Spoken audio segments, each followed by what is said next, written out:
베드로후서 1장 1절 2절입니다. 예수 그리스도의 종이며 사도인 시몬 베드로는 우리 하나님과 구주 예수 그리스도의 의를 힘입어 동일하게 보비로운 믿음을 우리와 함께 받은 자들에게 편지하노니 하나님과 우리 주 예수를 알므로 은혜와 평강이 너희에게 더욱 많을지어다. 아멘. 오늘 새벽에는 예수 그리스도의 종이며 사도인 시몬 베드로, 그래서 종과 이 사도라는 호칭에 대해서 우리가 잘 알고 있는 거지만 한 번 더 생각해 보겠습니다.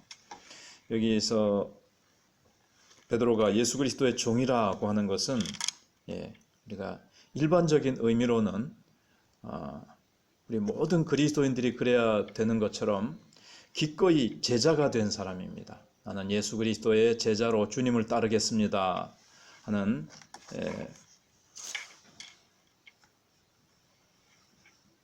그런 의미죠. 근데 이제 여기서 베드로가 사용하는 것은 구약 시대 때 여호와의 종이라는 호칭이 있습니다. 특별히 그러니까 여기서는 그런 겸손의 의미보다는, 그러니까 예수님이 열심히 충성해 놓고도 나는 무익한 종입니다 이렇게 고백해라 하는 그런 의미가 아니고, 여기서는 하나님이 주신 그의 권위에 지금 초점을 맞추고 있는 겁니다. 구약에서 여호와의 종, 하나님의 종이라는 것은 하나님의 소유라는 겁니다. 아주 영예로운 것으로 여겨졌고, 왕이나 선지자나 하나님의 특별한 일을 위해서 이제 부름받은 것에 대한 엄청난 자부심을 가지고 지금 예수 그리스도의 내가 종이다 이렇게 지금 자신을 소개하고 있는 겁니다. 물론 예수님의 소유고, 예수님이 가라면 가고 오라면 오고 멈추라면 멈추고, 예수님이 죽으라면 죽고 주님이 살려주시면 살고 하는 주님의 소유라는 뜻이죠. 그러면서도 하나님의 종이다, 예수 그리스도의 종이다, 아주 영예롭게 여겼다는 거죠. 아이고 나는 종밖에 안 돼 그러면서 비굴하게 여기고 열등감을 가지고 있는 것이 아니라 나는 하나님의 종이다, 인간의 종이 아니라 하나님의 종이다, 이런 엄청난 자부심을 가지고 있다는 겁니다. 그래서 이스라엘 사람들은 여기에 대해서 굉장한 자부심을 가지고 있었고 긍지를 가지고 있었기 때문에 이스라엘 사람이 다른 이스라엘 사람을 다른 이방 사람에게 종으로 팔지 않았습니다. 왜냐하면 자기도 종이고 혹시 팔려고 생각하는 사람도 종이고 다 종이니까, 다 하나님의 종이라고 생각했기 때문에 종으로 또 다른 이방인에게 팔려고 하지 않았다는 거죠. 그래서 이스라엘의 지도자, 사사, 왕, 선지자 다 모두 하나님의 뜻을 행했기 때문에 하나님의 종이라고 불렀습니다. 그리고 백성들은 이런 왕, 선지자, 특별히 부름을 받은 이 사사들에게 순종해야만 됐습니다. 그래서 베드로가 자신을 예수 그리스도의 종이라고 부를 때 이사야, 예레미야 또는 다윗과 같이 하나님이 이스라엘 안에서 특별한 사명을 감당하게 하는 사람들과 같은 그런 역할을 맡았다고 지금 소개하는 겁니다. 그 사람들은 구약시대 때 이스라엘 안에서 특별한 일을 위해서 부름을 받은 사람들이고, 자기는 지금 신약시대 때 교회 안에서 특별한 역할, 특별한 사역을 감당하기 위해서 부름을 받은 자다, 이렇게 얘기를 하는 겁니다. 베드로뿐만 아니라 이제 바울도 그리스도의 종 바울 이렇게 소개하죠. 그리고 디모데, 야고보, 요한, 유다 같은 사람들도 다 그리스도의 종입니다. 그래서 베드로가 내가 예수 그리스도의 종이다 이렇게 맨 처음에 소개하는 것은 앞으로 이제 베드로 후서에서 베드로가 우리에게 전해줄, 그 당시 교회에 전해줄 메시지에 너희가 귀를 기울여라, 하나님의 말씀으로 귀를 기울여야 한다, 이런 의미가 포함되어 있는 겁니다. 그 다음에 이제 사도입니다.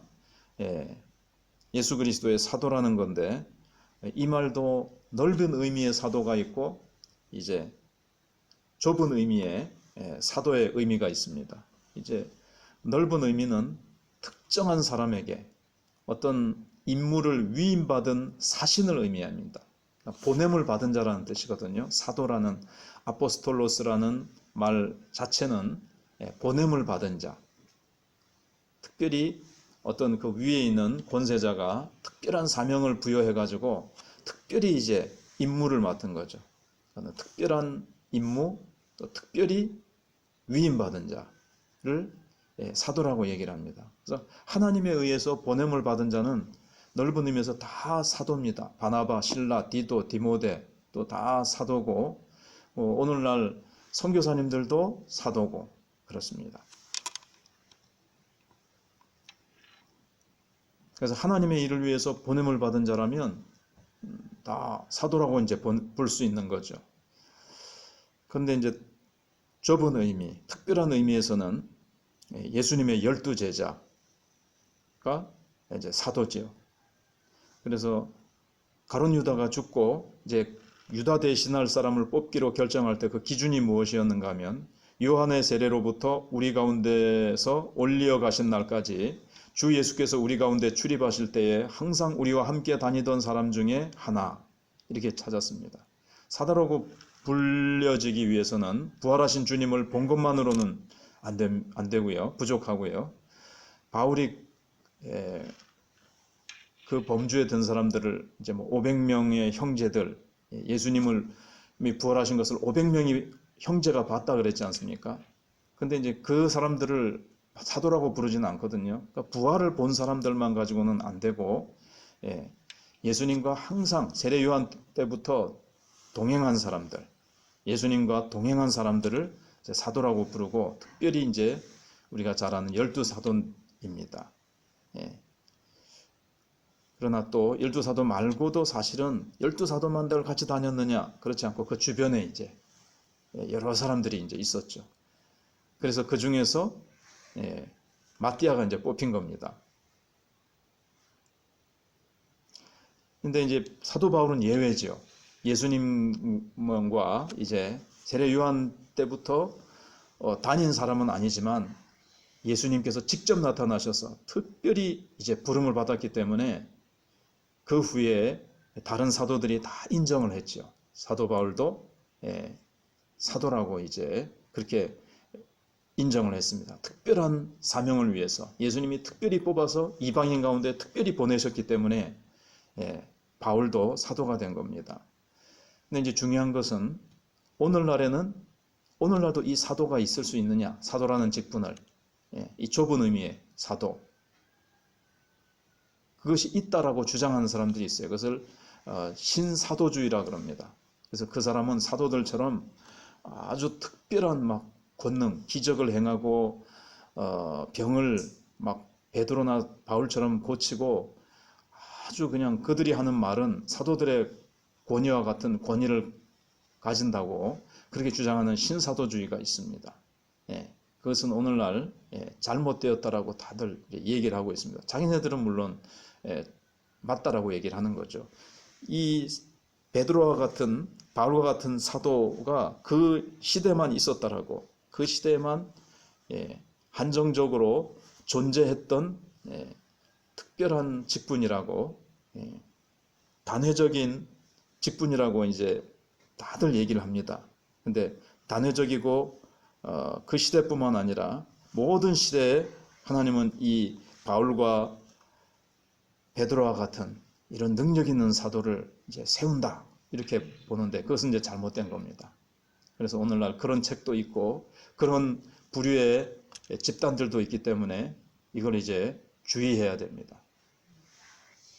고린도전서에 나오는 그 능력을 행하고 병을 고치고 기적을 행하는 은사를 받은 사람이 있죠.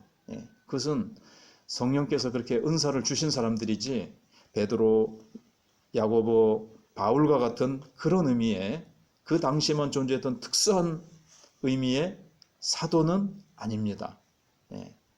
성령의 은사로 주어진 거죠. 그래서 그런 능력이 나타난다고 나는 사도다 이러면 이제 그 사람이 이제 교만해진 것이고, 막 사도처럼 베드로를 따르듯이 그렇게 따르면 이게 이제 잘못된 겁니다. 근데 오늘날 그런 신사도주의 운동이라는 것이 있어요.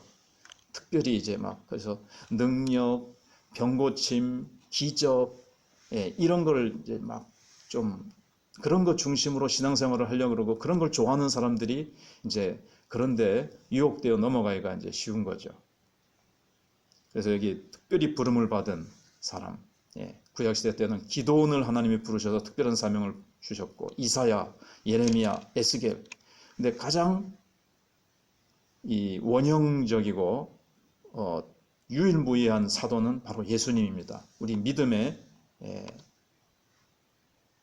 모범이 되시고 우리의 본보기가 되신 예수 그리스도. 창세전부터 하나님께서 예수 그리스도를 이미 딱 택하시고 또 우리를 구원하시는 사명을 위해서 이 땅에 보냄을 받으신 예수 그리스도가 우리의 믿음의 사도가 되시는 겁니다. 그래서 우리는 이제 마지막으로 중요한 것은 이 사도라는 직분은 사도가 하는 일 가운데 하나는 바로 이 성경을 기록하는 겁니다. 교회의 터지요. 그 터가 뭐냐면 신앙의 내용입니다. 그래서 어제 서론에 말씀드린 것처럼 내가 가지고 있는 이 복음이 진짜인가? 진품이냐? 아니면 유사품이냐? 내가 가지고 있는 이 복음에 잘못된 부분이 없느냐를 점검해 보려면 사도가 전해준 이 복음과 비교해 보면 됩니다. 그래서 사도라고 탁 지금 권위를 가지고 베드로가 밝히는 것은 어제도 말씀드린 것처럼 다른 이방인 거짓 사도, 거짓 교사가 전해주는 무슨 뭔가 전해주는데 좀 이상한 것 같다 그럴 때 항상 비교해 보려고 할 때는 바로 사도 베드로나 사도 바울과 같이 12제자가 전해준 이 복음과 맞는가? 이걸 이제 비교해 보는 거죠. 항상 이것을 주의해야 됩니다. 나도 모르게 잘못된 것을 받아들일까봐. 그리고 교회도 복음을 땅까지 전하는 사명도 중요하지만 사도들이 전해준 이 사도적인 복음을 잘 유지하고 더럽히지 않고 왜곡되지 않고 오염시키지 않는 것도 참 중요합니다. 이 복음이 오염돼 버리면 오염된 복음이 후세대에 계속 흘러가게 되고 오염된 복음이 다른 사람들에게 왜곡된 복음이 흘러가 버리면 안 되기 때문에 이 사도적인 복음을 지키는 것이 참 중요합니다. 나도 처음에는 참된 복음을 진품을 받았는데 자꾸 이 기복적인 복음 그리고 막 긍정적인 사고방식 이런 세상적인 것이 섞여 있는 복음을 나도 모르게 자꾸 받아들이면 내 신앙이 주님이 원하시지 않는 변질된 복음으로 내가 바뀌기 때문에 우리는 항상 성경을 읽으면서 사도들이 전해준 이 말씀에 늘 귀를 기울이고 비교해보고 점검해보면서 내 신앙이 변질되지 않고 교회의 복음이 변질되지 않도록 우리가 해야 되겠습니다. 네, 기도드리겠습니다. 후서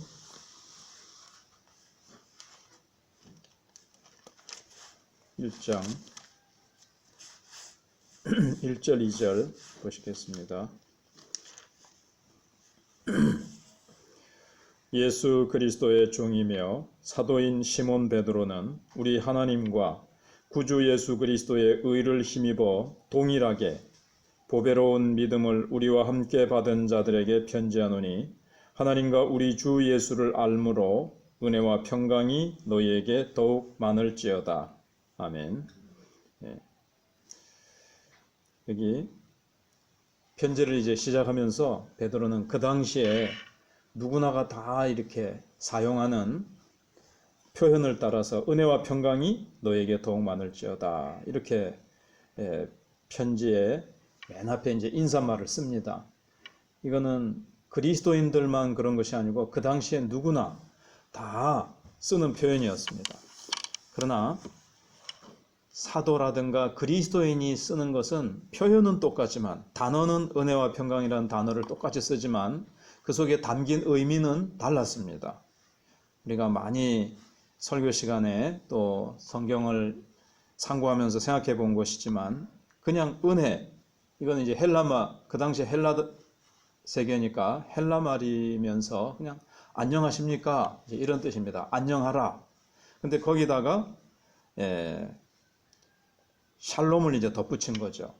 이 샬롬, 평강은 바로 예수님이 제자들에게 부활하신 다음에 나타나셔서 너에게 평강이 있을지어다 라는 그 말을 여기다가 이제 덧붙인 것이고, 참 그 은혜는 우리가 잘 알듯이 제가 은혜를 설명하다가 잘못 이제 뛰어넘어서 평강을 말씀드렸는데, 그 은혜, 안녕이라는 말에다가 그 은혜라는 말에다가 그 받을 자격이 없는 자에게 거저 값없이 주시는 하나님의 은혜죠.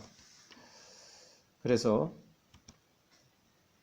우리는 원래 죄인이기 때문에, 우리의 죄 때문에 하나님의 진노가 우리에게 쏟아져야 되지만, 하나님께서는 예수님의 십자가로 인해서 그 진노를 누그러뜨리시고 우리를 향해서 하나님께서는 용서하시고, 하나님께서 우리를 전혀 받을 자격이 없는 우리에게 애정과 소망을 가지고 대하기로 하나님께서 결심하시는 그 넓은 마음을 의미합니다. 그거는 우리가 전혀 받을 자격이 없는 우리를 잿더미에서 일으키셔서 영광의 보좌에 앉히시는 성부 하나님의 주권적이고 선하신 이 기뻐하심입니다. 그리고 예수님은, 그러니까 삼위 하나님이 다 그렇게 하신 거죠. 또 예수님은 우리를 위해서 사람이 되시고 이 땅에서 사셨고 죽으셨고 다시 살아나셨고, 또 하늘 보좌에서 지금도 세상과 우리를 다스리시는 성자 하나님의 그 마음과 같은 겁니다. 그리고 성령 하나님은 지금 바로 우리 속에 오셔서 하나님을 사랑하도록, 하나님을 섬기도록 우리를 무장시키십니다. 그리고 우리가 예수님을 자꾸 닮아가도록 우리를 다듬어 가시고 우리를 그렇게 이끌어 가시고, 또 마지막 날 변화될 그날까지 성령님은 우리의 보증이 되십니다. 우리 속에 오셔서 너는 확실히 하나님의 자녀다, 끝날까지 우리를 이끌어 가시는 거죠. 그리고 순서가 바뀌었습니다마는 여기 1절에 시몬 베드로는 우리 하나님과 구주 예수 그리스도의 의를 힘입어, 근데 여기서 의라는 것, 예수 그리스도의 의는 칭의를 말하는 것이 아니고 하나님의 그 공의, 공평하신 의를 말하는 겁니다. 뭐가 공평하냐? 누구든지 예수 그리스도를 믿기만 하면 구원 얻는, 그래서 여기 구주 예수 그리스도의 의를 힘입어 동일하게 그랬습니다. 뭐가 동일합니까? 1세기 때 베드로나 초대 성도들도 예수를 믿음으로 은혜로 구원받습니다. 그런데 오늘날 21세기에 살고 있는 우리, 또 베드로가 이 편지를 쓸 때 어느 특정한 교회나 특정한 누구를 위해서 쓴 것이 아니고 오고 오는 모든 시대에 믿는 사람들이 이 편지를 볼 것을 이제 생각을 하고 모든 그리스도인들을 향해서 쓴 겁니다. 그러니까 1세기 때나 21세기 때나 아무리 시간적인 간격이 넓고, 그러니까 한마디로 우리가 잘 알듯이 누구나 예수 믿기만 하면 남자든 여자든 인종차별도 없이 국가의 구별도 없이 누구든지 동일하게 예수 믿기만 하면 천국에 들여보내시는 그 하나님의 공평하심을 말합니다. 1세기 성도들만 하나님이 사랑하시고 믿음으로 구원 얻게 하시고, 그 다음 사람들은 하나님이 이 놀라우신 이 보배로운 믿음을 딱 배제시키시는 것이 아니고 누구든지 예수 그리스도로 말미암아 천국에 들어올 수 있도록, 믿기만 하면 천국에 들어올 수 있도록 세상처럼 무슨 이런저런 제한을 두거나 문턱이 높게 하신 것이 아니고 누구든지 예수 믿으면 구원 얻도록 하신 것이 그 하나님의 여기 의는 공평하심을 말합니다. 그래서 그들도 동일하게 이 믿음을 보배롭게 여겼고 우리도 오늘날 동일하게 이 믿음을 보배롭게 여깁니다. 예수 믿으면 구원 얻게 되는 이 믿음을. 그리고 또 생각할 것은 우리와 함께 받은 자들에게 그랬습니다. 예수 믿는 것은 하나님께로부터 받은 겁니다. 이 믿음을 내가 성취하고 내 힘으로 믿은 것 같아도 우리가 하나님께 이 믿음을 받았고 하나님께서 이 믿음이 계속해서 환난과 핍박 가운데서 이겨내고 그 환난과 핍박을 헤쳐나가는 견디면서 우리가 믿음을 계속 지키지 않습니까? 예, 그것도 역시 받은 거라는 거죠. 하나님께로부터 모든 환경과 이길 수 있는 힘과 그 모든 것이 다 은혜인데 그것을 우리가 다 받은 자들입니다. 그러니까 우리가 자랑할 것이 없고 우리는 하나님의 은혜로 우리는 이 보배로운 믿음을 받아서 이 믿음을 계속 유지하고 우리 그리스도인들은 그렇게 살아간다는 것을 우리는 또 기억해야 될 것입니다. 그리고 다시 2절에 돌아와서 정리를 다시 해보면 하나님과 우리 주 예수 그리스도를 알므로 지식적으로 아는 것이 아니라 우리가 잘 알듯이 정말 인격적으로 체험적으로 우리가 예수 그리스도를 압니다. 예수님이 요한복음 17장 3절에 말씀하신 대로 영생은 우리 하나님과 예수 그리스도를 아는 것이라 그랬습니다.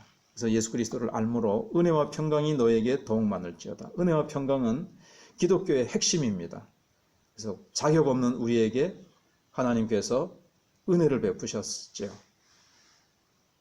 우리의 실제적인 모습으로 하면 하나님과 원수 사이고 하나님의 진노를 받아 마땅한데 예수님의 십자가로 말미암아 하나님이 우리를 값없이 거저 사랑과 애정과 은혜로 대하시고 그 다음에 평강입니다. 이 평강은 은혜의 결과지요. 하나님이 은혜를 베푸셔서 예수님을 주셔서 예수님의 십자가로 말미암아 우리는 하나님과의 관계가 평화의 관계가 되어졌습니다. 전에는 얼마나 불편한 관계였고 하나님이 두려웠고 우리는 죄로 말미암아 사망 권세로 말미암아 우리는 평강을 누릴 수가 없었습니다. 그러나 우리가 하나님의 은혜로 말미암아 하나님과 우리 사이에 평강이 주어졌고 성도와 성도 사이에 평강이 주어졌습니다. 에베소서 2장에 말씀하고 있는 대로 십자가로 모든 담을 하나님께서 무너뜨려 버리셨습니다. 그래서 우리는 이 평강을 누릴 수 있게 되어졌습니다. 하나님과 화목하게 된 것이죠. 그래서 복음의 능력이 지금도 계속해서 우리의 마음 속에 우리의 삶 속에 은혜와 평강이 계속 우리 속에 머물도록 하셨는데 이것이 더욱 많을지어다. 우리가 날마다 은혜와 평강을 더 알아가고 더 누리고 이것을 또 흘려보내주면서 우리 속에 있는 하나님이 주신 은혜와 평강을 더 우리의 삶 속에서 드러내고 이 은혜와 평강으로 승리하는 우리가 되어야 될 것입니다. 기도하겠습니다.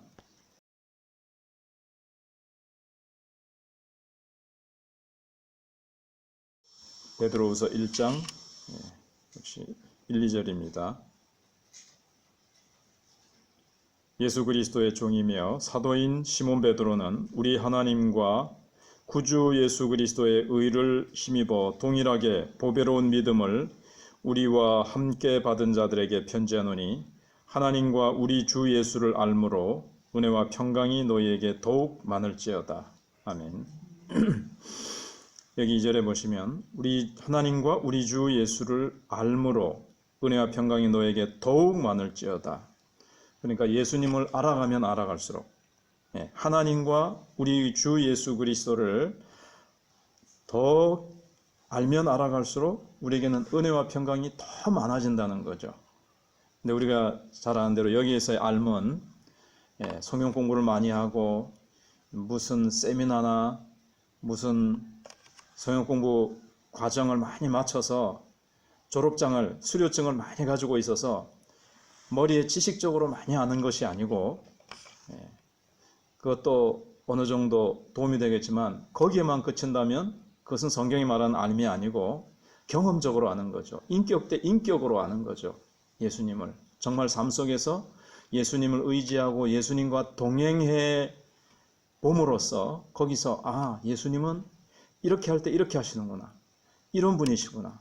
정말 놀라운 자비 하나님. 그냥 성경에는 긍휼과 자비가 많으신 하나님.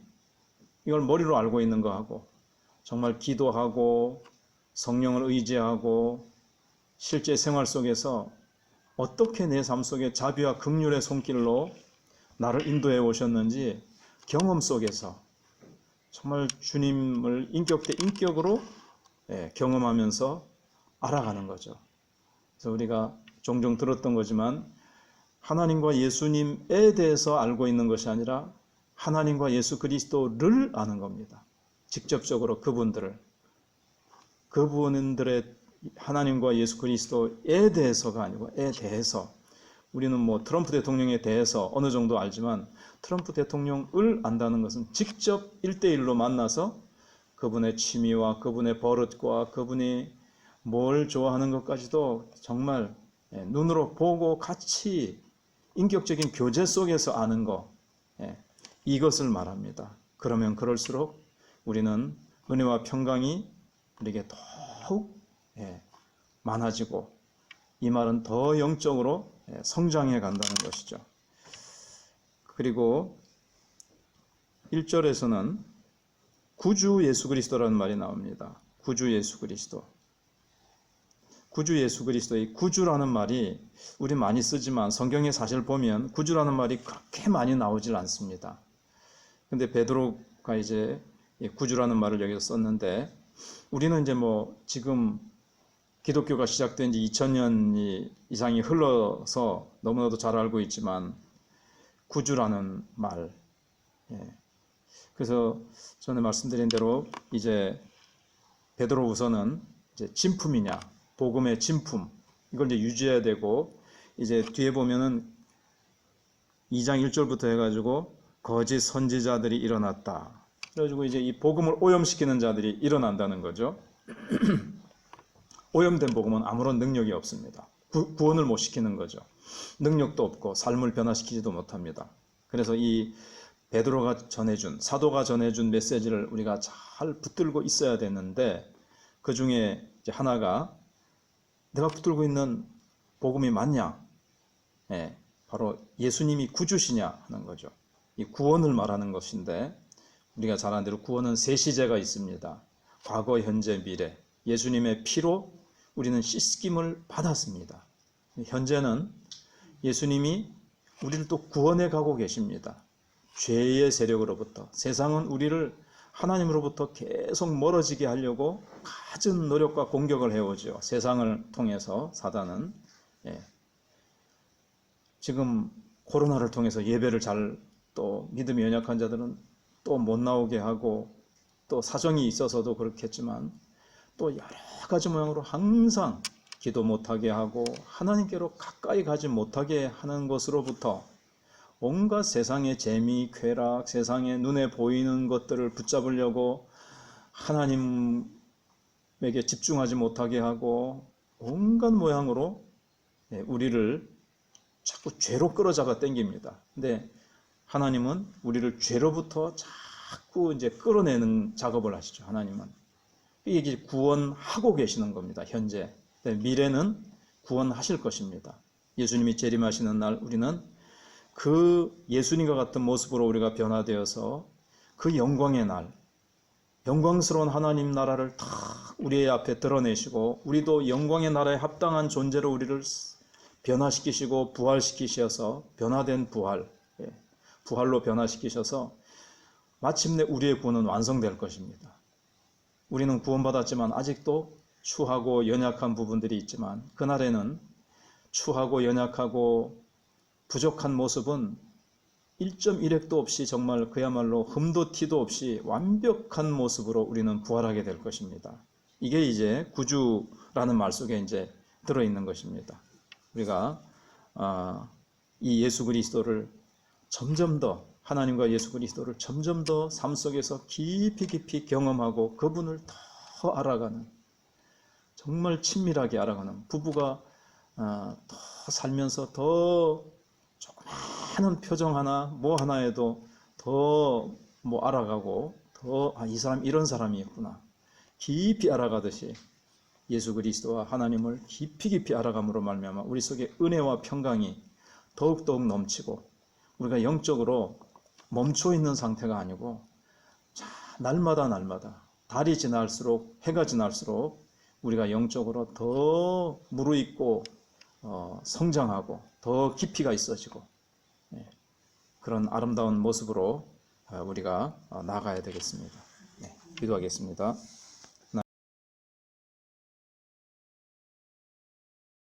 베드로후서 1장 5절로 9절입니다.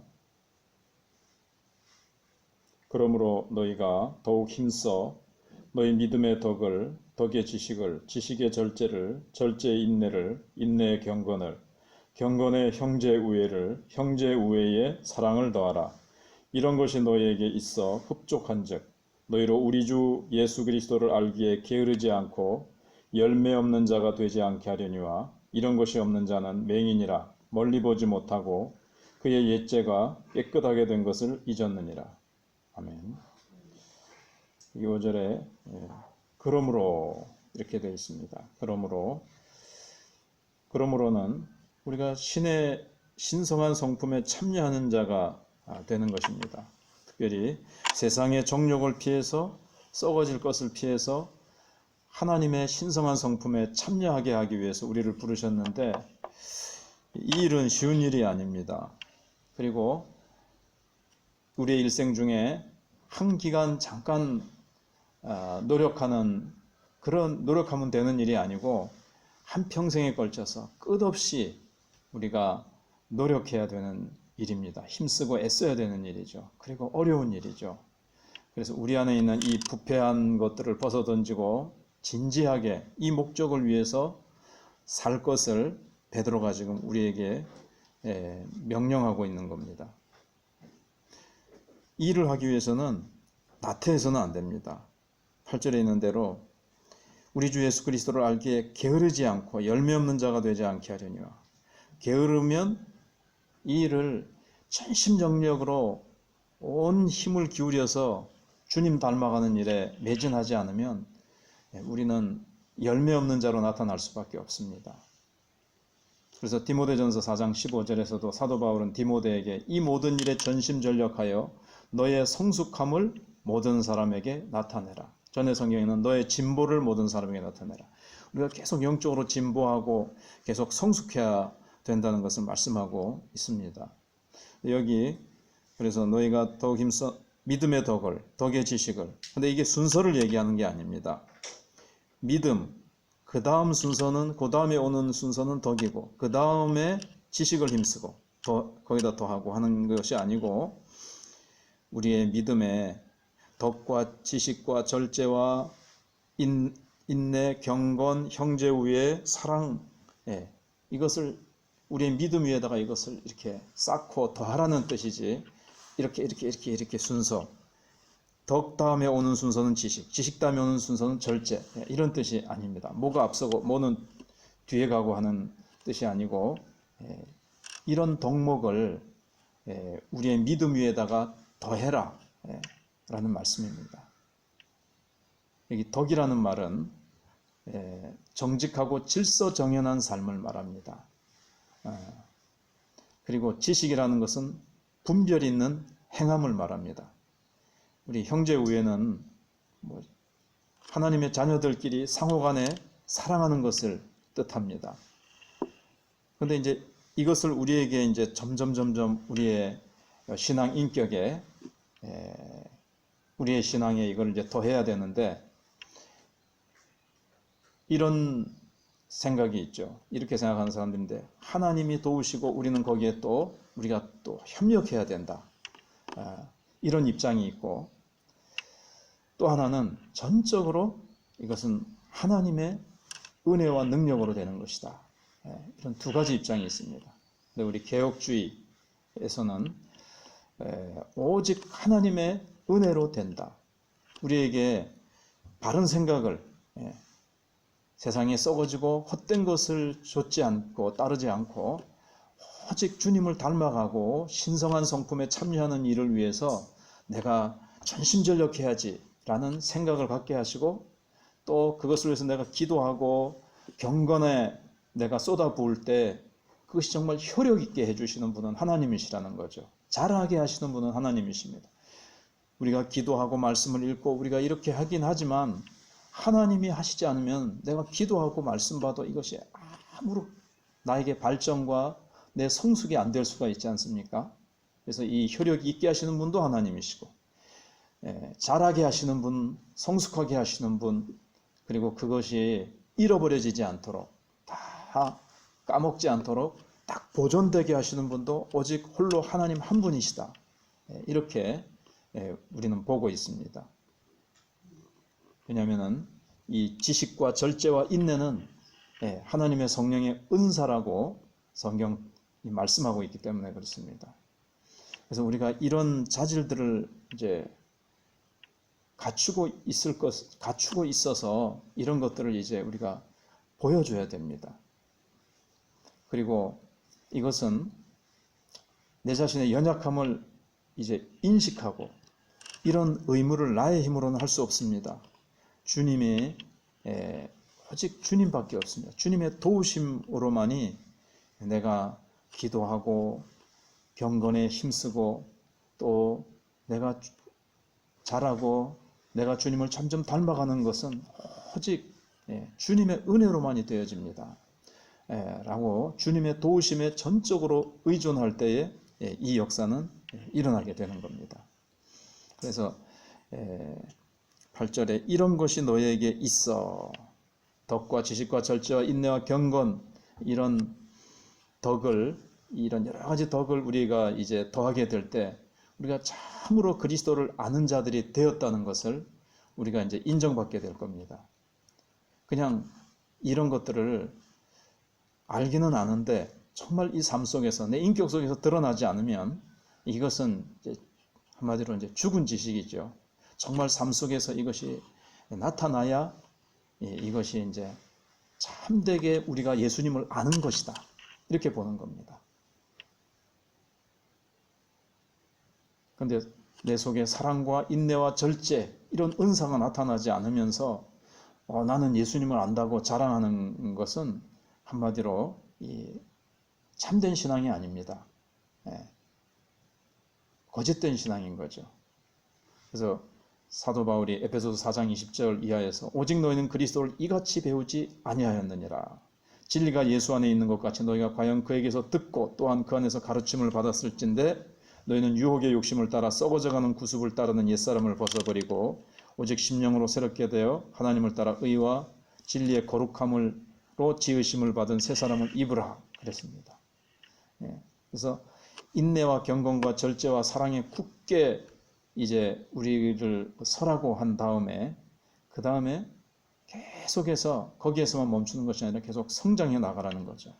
왜냐하면 우리의 표대는 아직도 멀었습니다. 나는 이만하면 됐다라는 자리가 없다는 거죠. 끊임없이 이 위에 이것을 순서는 아니지만 계속 우리는 이것을 계속 우리의 덕성이, 신앙의 덕성이, 우리의 신앙의 성품이 예수님을 닮아가는 것이 이게 하루아침에 되는 것이 아니고 조금 남보다 나았다고 해서 나는 이만하면 됐다는 것이 아니고 이것이 정말 열매 맺고 우리의 삶 속에서 아름다운 열매가 나타나기 위해서는 게을러서는 안 되고 끊임없이 좀 며칠 하다가 면 금방 나타나는 것이 아니라 어제 말씀드린 대로 계속 힘쓰고 날마다 깨어서 기도하고 계속 말씀을 가까이 하고 말씀을 묵상하고 말씀을 암송하고 그리고 말씀대로 순종하면서 살아갈 때 우리가 나아갈 수가 있게 됩니다. 그렇게 하지 않으면 9절에 있는 대로 자기가 옛죄를 깨끗게 하심을 잊어버렸느니라 했는데 이게 무슨 뜻인가 하면 하나님 우리의 옛죄를 왜 깨끗하게 해주셨습니까?